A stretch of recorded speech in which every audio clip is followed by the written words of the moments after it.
Ada yang ingin sehat, ada yang ingin kaya, ada yang ingin ibadahnya bagus. Pokoknya ada hajat. Hajat dunia, hajat akhirat. Ada orang hajatnya hanya dunia saja, tidak memfikirkan akhirat. Tapi walaupun kita mendapatkan segala hajat kita, artinya kita tidak merasa ada kebutuhan karena selalu Allah menutupi hajat kita. Itu belum tentu Allah ridha. Belum tentu Allah ridha.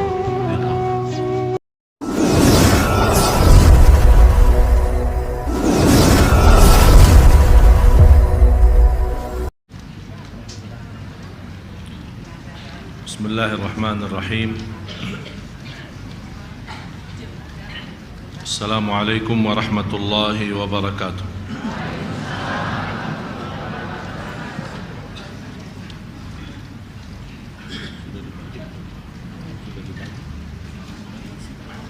Habis.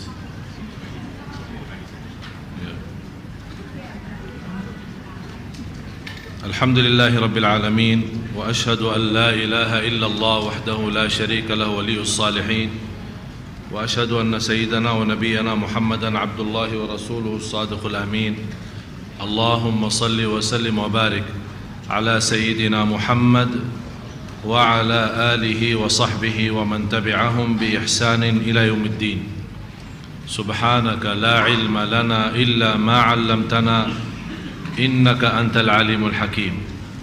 Maha suci Allah, Maha suci Allah, saya tidak memiliki ilmu apa-apa, hanya saja apa yang diberikan oleh Allah subhanahu wa ta'ala. Segala sesuatu atas taufiknya Allah.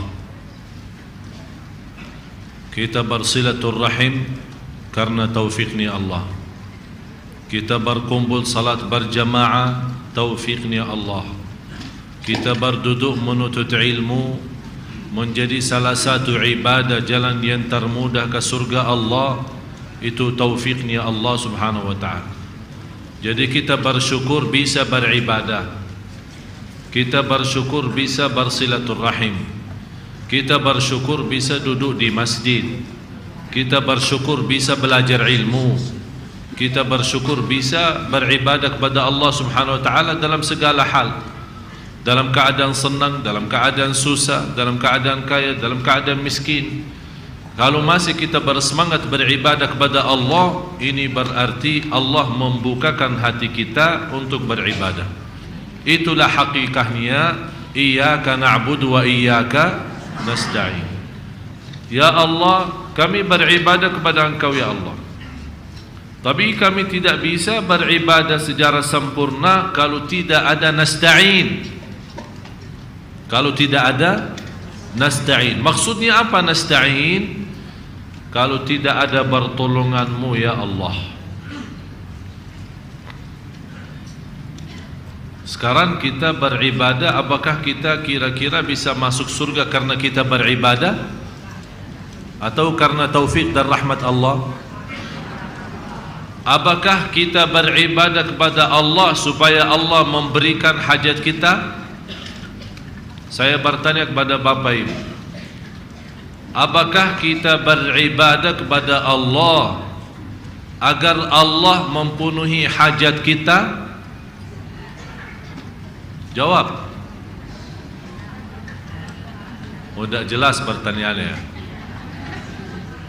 Ibu-ibu jangan makan dulu, nanti tunda aja makanannya, simpan-simpan. Sekarang isi makanan hati, kalau buat perutnya nanti, supaya tidak sia-sia majlis kita. Apakah boleh kita beribadah kepada Allah dalam alasan Allah mempenuhi hajat kita? Hah? Jadi kita beribadah supaya Allah murahi rezeki. Kita beribadah supaya rumah tangga kita sakinah mawaddah rahmah. Kita beribadah supaya usaha kita lancar dan mudah. Kita beribadah supaya saya dapat jodoh. Kita beribadah supaya, jadi kita semua beribadah hanya semata-mata untuk mendapatkan hajat kita. Boleh ya?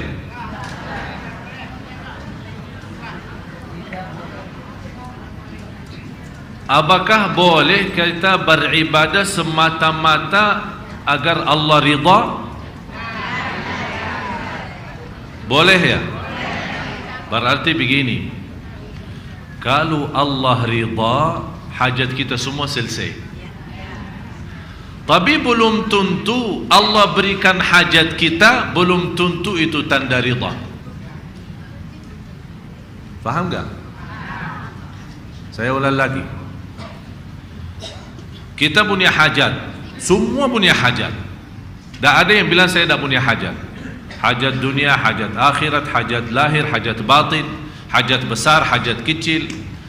Dalam sehari-hari, dalam rumah kita, dalam tubuh badan kita, dalam usaha kita, dalam rumah tangga kita, dalam keluarga kita, anak cucu kita, semua kita punya hajat. Ada yang ingin sehat, ada yang ingin kaya, ada yang ingin ibadahnya bagus. Pokoknya ada hajat. Hajat dunia, hajat akhirat. Ada orang hajatnya hanya dunia saja, tidak memfikirkan akhiratnya. Tapi walaupun kita mendapatkan segala hajat kita, artinya kita tidak merasa ada kebutuhan, karena selalu Allah menutupi hajat kita.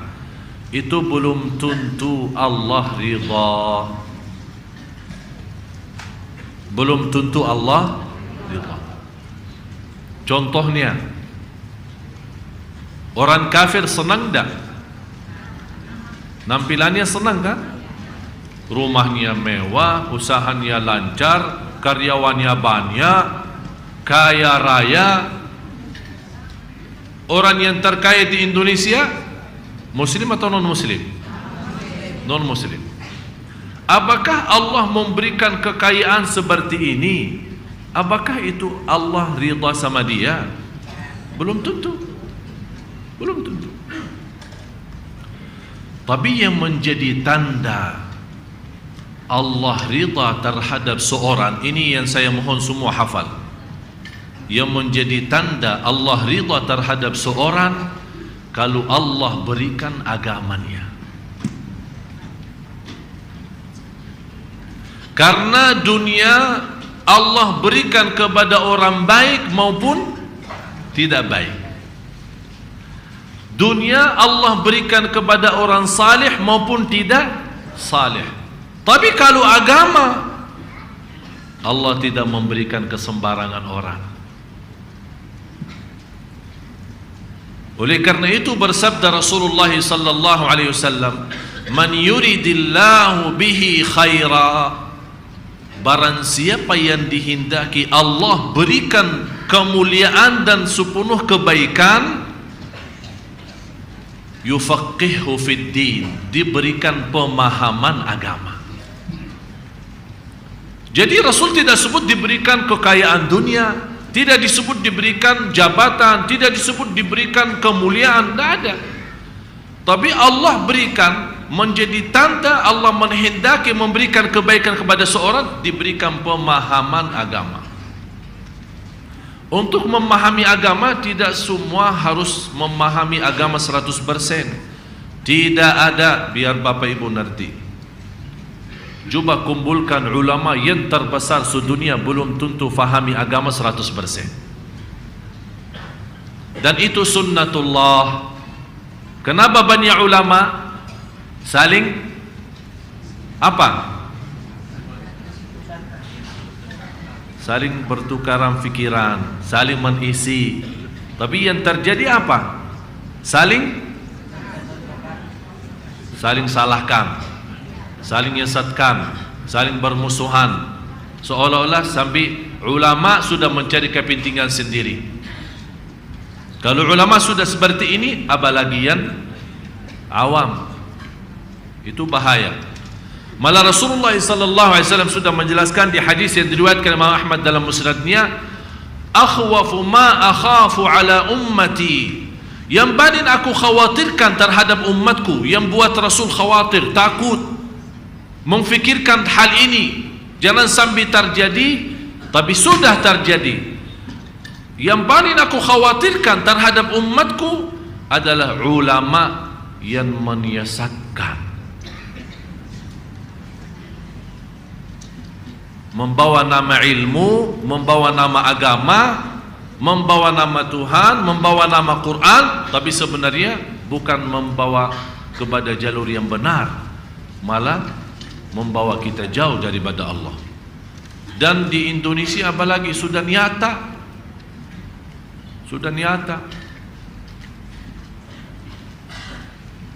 dan pemerintah kita belum punya kemampuan menjadi tegas terhadap aliran yang sesat. Akhirnya orang berani, siapa aja bisa ngomong, siapa aja bisa berdakwah, siapa aja bisa berkhutbah, siapa aja.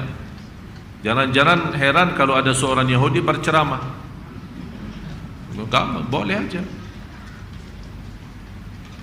Itulah yang menjadi kekhawatiran Rasulullah SAW yang sudah terwujud.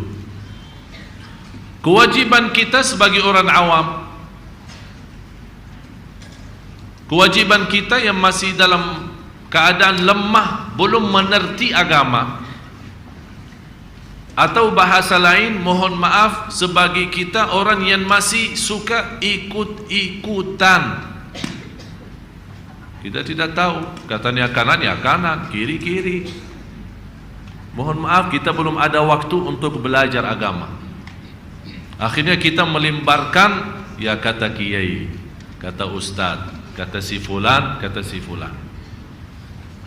Salah benar saya tidak tahu.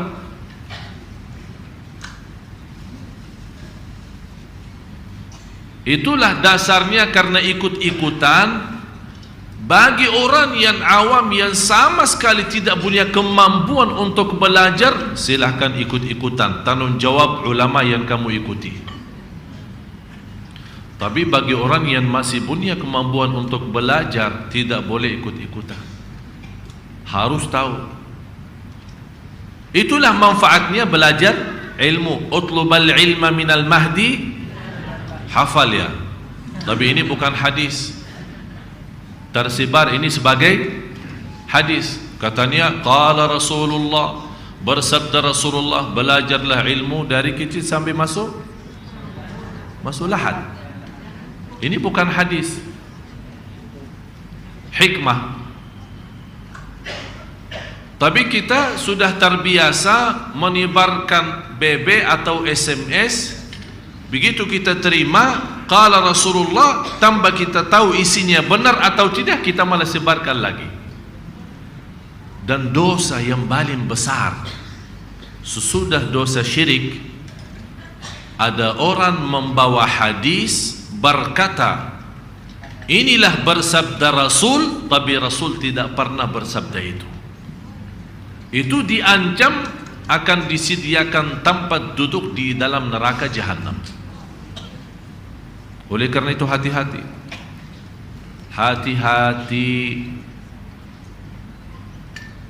jangan terlalu gampang menyebarkan hadis yang belum kita tahu dasarnya. Apalagi hadis-hadis yang terlihat anehnya,